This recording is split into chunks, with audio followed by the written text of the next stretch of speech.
కృపాభరితుడైన మా యేసు ప్రభువా, మీ అపారమైన కృపను బట్టి మిమ్మల్ని స్తుతిస్తూ ఉన్నాను. దయచేసి మీ ప్రియ బిడ్డల్ని మీరు జ్ఞాపకం చేసుకోనండి. ఎంతో మంది బిడ్డలు ప్రభా నీ వాక్యాన్ని వింటున్నారు. వినే ప్రతి బిడ్డ కూడా నేను ఇంకొకరికి ఈ వాక్యాన్ని కనీసం 200 మందికైనా ఈ వాక్యాన్ని పంపాలి అనేటటువంటి ఆలోచన పుట్టించండి. ప్రతి వారిలో ఈ కార్యం మీరు జరిగించమని మీ పవిత్రమైన పాదముల చెంత మొరపెట్టుకుంటున్నాను. ఎందరో గోదానము, భూదానము, ధనదానము, వస్త్రదానాలు చేస్తూ ఉన్నారు. అదేవిధంగా వాక్యాన్ని కూడా అనేకులకి పంపునటువంటి వారినిగా చేయండి. వీటన్నిటికంటే శ్రేష్టమైనది వాక్యము ప్రభువా. ప్రతి వారి హృదయంలో ఇది మీరు కలగజేయమని మీ ప్రశస్తమైన పాదముల చెంత మొరపెట్టుకుంటున్నాను. ఎంతైనా మీరు నమ్మదగిన దేవుడు స్వామి. ప్రతి వారిని ఆ రీతిగా పురికొల్పమని యేసు ప్రభువు నామంలో ప్రార్థన చేసి వేడుకుంటున్నాను తండ్రి. ఆమేన్. ఆమేన్. జూలై మాసం 21వ తారీఖు 2026 మంగళవారం. ప్రియులారా, నెహెమ్యా గ్రంథము 12వ అధ్యాయం 39వ వచనములో ఉన్న వాక్యాలు ధ్యానించటానికి పరిశుద్ధాత్మ దేవుడు మనకు సహాయము చేయునుగాక. కిందటి దినాన ఎఫ్రాయిము గుమ్మము అవతల నుండి, పాత గుమ్మము అవతల నుండి అని చెప్పారు. పాత గుమ్మము అనేటటువంటి మాట బైబిలులో యెరూషలేము పట్టణము గోడలలోని ఒక ద్వారం. ఇది ముఖ్యంగా నెహెమ్యా గ్రంథంలో ప్రస్తావించబడింది. నెహెమ్యా 3వ అధ్యాయం 6వ వచనం. పాత గుమ్మమును పాసేయహు కుమారుడైన యోయాద బెసోద్య కుమారుడైన మెషుల్లాము బాగు చేశారు. వారు దాని దూలములను నిలబెట్టి దాని తలుపులను, గడియలను, అడ్డగడియలను అమర్చారు. ఈ విషయము నెహెమ్యా 3వ అధ్యాయం 6వ వచనంలో చెప్పబడింది. నెహెమ్యా 12:39లో గోడ ప్రతిష్ఠ సందర్భముగా కృతజ్ఞత ఊరేగింపు పాత గుమ్మము గుండా వెళ్ళింది. పాత గుమ్మము అనే పేరుకు అర్థం యెరూషలేములోని పురాతన భాగమునకు వెళ్ళే ద్వారం కావచ్చు. అందువల్ల దీనిని పాత గుమ్మము అని పిలిచారు. పాత మార్గములకు తిరిగి రావడం, దేవునికి సత్యమైన మార్గంలో నడవడం దేవుని యొక్క పిలుపు మనకి. మన పాత మార్గాలన్నీ కూడా విడిచిపెట్టాలి. ఆ రీతిగా విడిచిపెట్టి నూతనమైన మార్గాలలో నడవాలి. పరిశుద్ధ గ్రంథమైన బైబిలు ఆ రీతిగా సెలవిస్తారు. ప్రభుల వారు మనల్ని పిలిచిన తర్వాత ప్రయాసపడి భారము మోసుకుంటున్న సమస్తమైన ప్రజలారా, నా దగ్గరికి రండి, నేను మీకు విశ్రాంతిని కలగజేస్తానని చెప్పాడు. ప్రవక్త యిర్మీయా కూడా ఈ మాటను చెప్పాడు. యిర్మీయా గ్రంథము 6వ అధ్యాయం 16వ వచనం. పురాతన మార్గములు ఏవో పరిశోధించి దానిలో మేలైన దాన్ని చేపట్టండి అని చెప్పాడు. ఎన్నో పురాతనమైన మార్గాలు ఉన్నాయి. దేవుని దగ్గరికి చేరటానికి ఈ మార్గం, ఆ మార్గం అని చెప్తూ ఉంటారు. ఇప్పుడు కూడా చాలామంది అవి మాట్లాడుతూ ఉంటారు.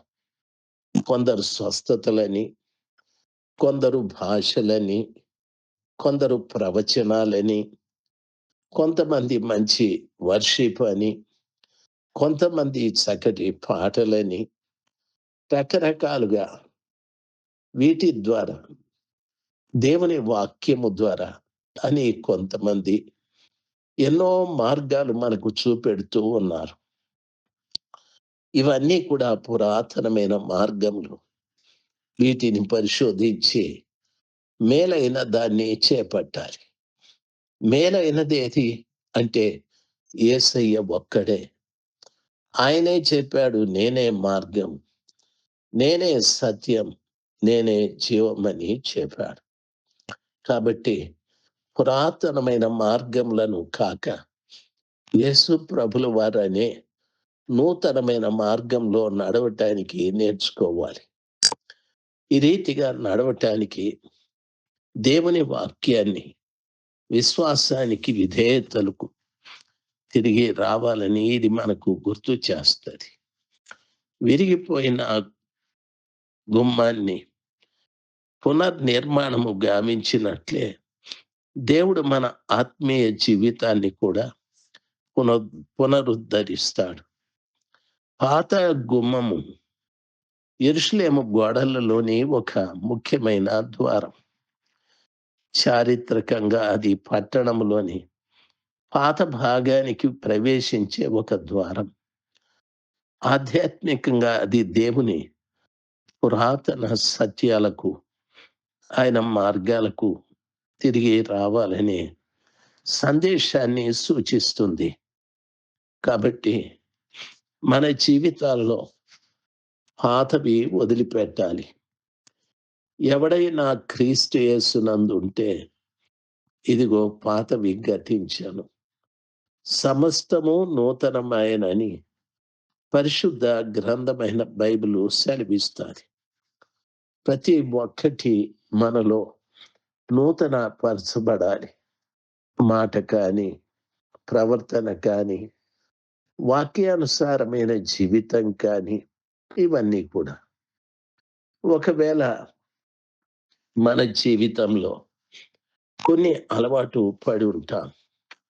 మనము చక్కటి ప్రియులారా గమనించాల్సింది, చక్కటి బట్టలు వేసుకోవచ్చు, తెల్లవి. అవి చాలా ఖరీదైనవి కావచ్చు. మనం అనుకుంటాం తెల్లటి బట్టలతో దేవుని మందిరానికి వెళుతున్నామని. చాలా మంచిది. తెల్లటి దుస్తులు కలిగి ప్రభు సన్నిధానంలోకి వెళ్ళడం ఆశీర్వాదకరమే. అయితే వస్త్రాలు పైన తెల్లగా ఉంటే కాదు, మన హృదయాలు కూడా తెల్లగా ఉండాలి. పైన వస్త్రాలు తెల్లగాను, హృదయము పాతగాను, రోతగాను ఉంటే ప్రయోజనమేముంది? ఒకసారి ఒక సహోదరి దరిదాపు నెల రోజులు కఠోరమైన ఉపవాసం చేశాది. అంటే తన భర్త పిల్లల కొరకు ప్రతి రాత్రి కూడా తన చేతులు పైన ఒక కమ్మీకి కట్టేసుకొని, బట్టలు లేకుండా గోనె పట్ట కట్టుకొని రాత్రంతా ప్రార్థన చేశాది. సంఘంలో దేవుడు కొన్ని గొప్ప కార్యాలు చేస్తూ వచ్చారు. ఆమె నెల తరువాత మంచి సాక్ష్యము చెప్పారు. నాకు చాలా ఆశ్చర్యం అనిపించాది.